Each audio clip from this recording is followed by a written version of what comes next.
let's talk a little bit about color. So we're going to take a detour about color, because color is something that we use all the time, but it can very easily get out of hand and can show things that were not supposed to be there.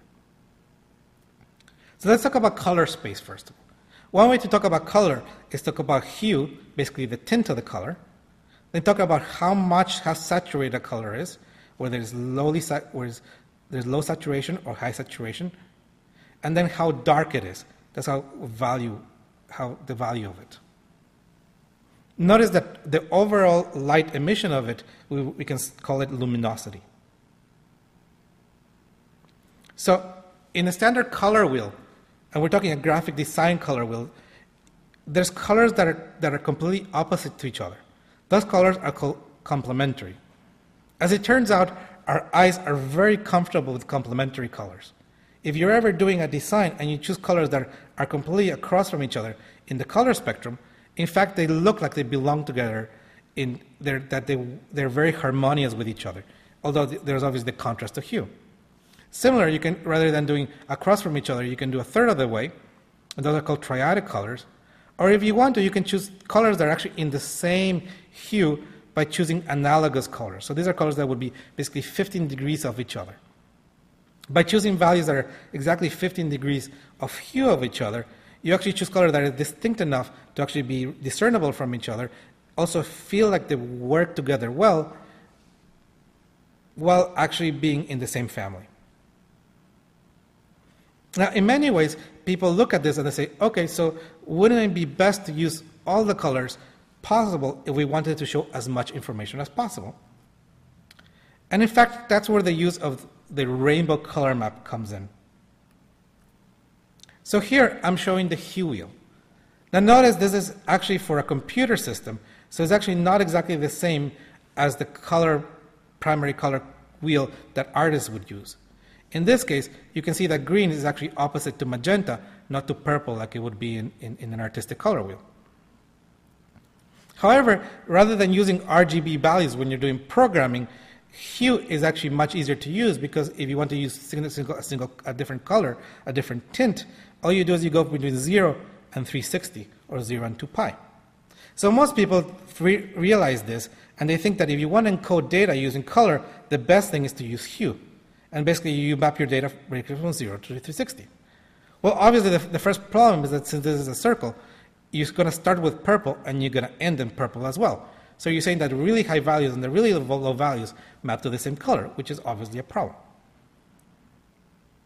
Now, that in of itself, regardless of whether you adjust for that by either cutting the hue mapping to something smaller, rather than going to 300 instead of going all the way to 360, or whether you maybe make the beginning much darker and the end much lighter, there is actually an inherent problem, and the problem is luminosity.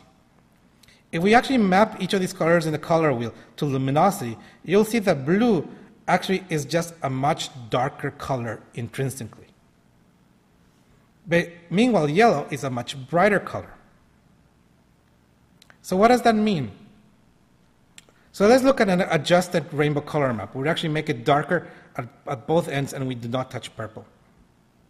If we look at this image and we just look at luminosity, and basically a way to achieve this is by changing this image to grayscale, then basically what you've done is you've created a visual element at the top element and at the bottom element, and then actually created a third element by highlighting the middle values. And it's very clear to see that in fact, you are very much highlighting these middle ranges and penalizing both ends.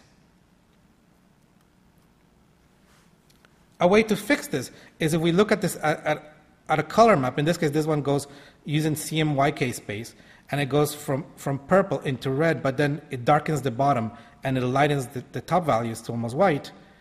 You still have these problems of luminosity jumps and places that are much darker when you didn't intend them to be. If you actually adjusted this to create an even rampant luminosity, you end up with a color map here on the right, which is much more even in color, as you can see from this image. Now notice that if your intention was in fact to highlight the blue ring right here, or to highlight the cyan ring right here, then this spectrum rainbow color map is what you want. But if you just want even objective distribution of color, then you need to use this color-adjusted color maps. So let's look at 4 color maps. We're going to look at a luminosity-adjusted rainbow color map. We're going to use one that goes between white to orange to red and black, a simple grayscale, and one that just goes from red to green. When we actually map these to different structures, a gradient in each direction, one that goes from the center to the outside, or a checkerboard-like structure, then we see that the difference in visual elements that we create by using one versus the other is actually quite striking. If you look at the grayscale version of this, you can see that the rainbow color map definitely creates some different shapes right here that are very much visually prominent.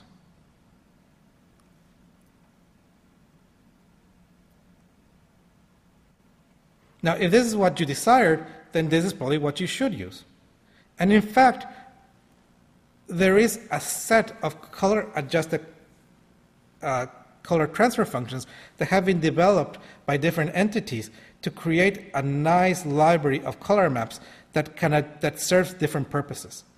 So for instance, if you look at this whole series of color maps, if you wanted to choose something that actually shows, for instance, contours in a map, then you would use something that actually has these high frequency jumps that you can see in some of the elements right here, which actually jump different colors right here in different color map, or this one which actually uses different colors, but it still uses these jumping colors.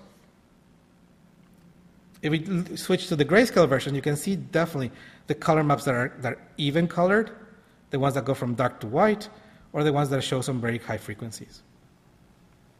As an example, if we map these to some data from NOAA on temperature of the ocean for a yearly average at 100-meter depth, it will use an even color map. Again, because blue is darker, you're definitely highlighting these spots right here where it's actually quite cold.